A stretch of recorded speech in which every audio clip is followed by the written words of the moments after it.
On 8 November 2016, India witnessed one of the most dramatic economic experiments in the modern history.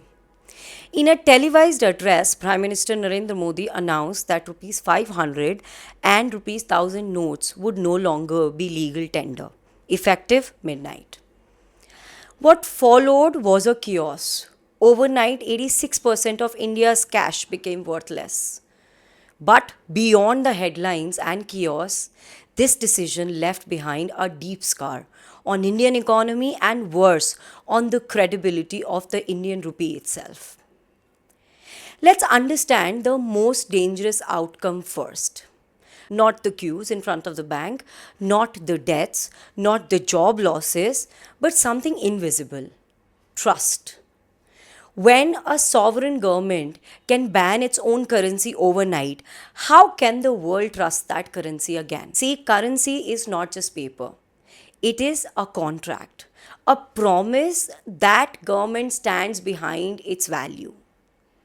By invalidating the promise overnight, India signaled to the world that the rupee could be disposable, manipulatable, and expendable. Foreign investors began to rethink. If tomorrow India can cancel your cash, what assurance they have on the long term economic stability? The move was justified as a war on black money. But here is the irony: almost 99.3% of the demonetized currency came back into the banking system. So I don't understand where was the black money and why didn't it disappear? But then came the biggest irony. Right after cancelling 1000 notes, the government introduced 2000 rupees notes. Double the value, half the volume, and much easier to hoard. And hoarding is directly linked to the black money being circulating in market. It was like telling the smugglers, here, take a bigger suitcase.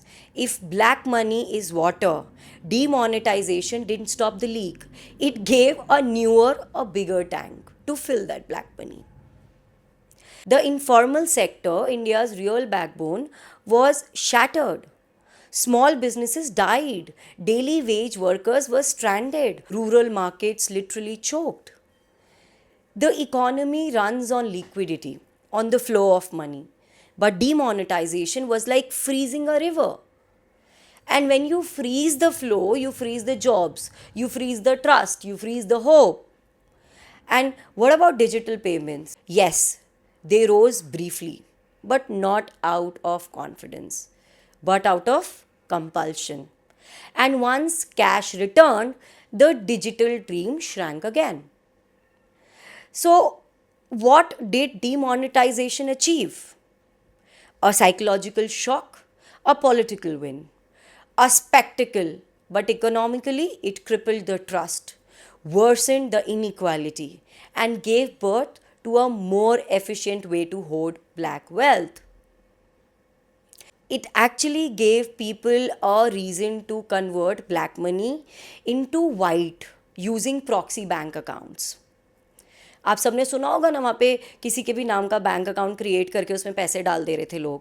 So what we use to do in the cases of benami transactions in order to hold properties, we were now doing it for the money.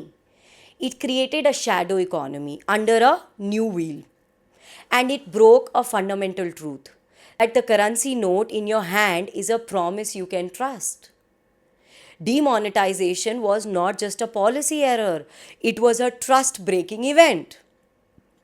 It definitely did not kill black money, it institutionalized it. It didn't reform the economy, it ruptured it.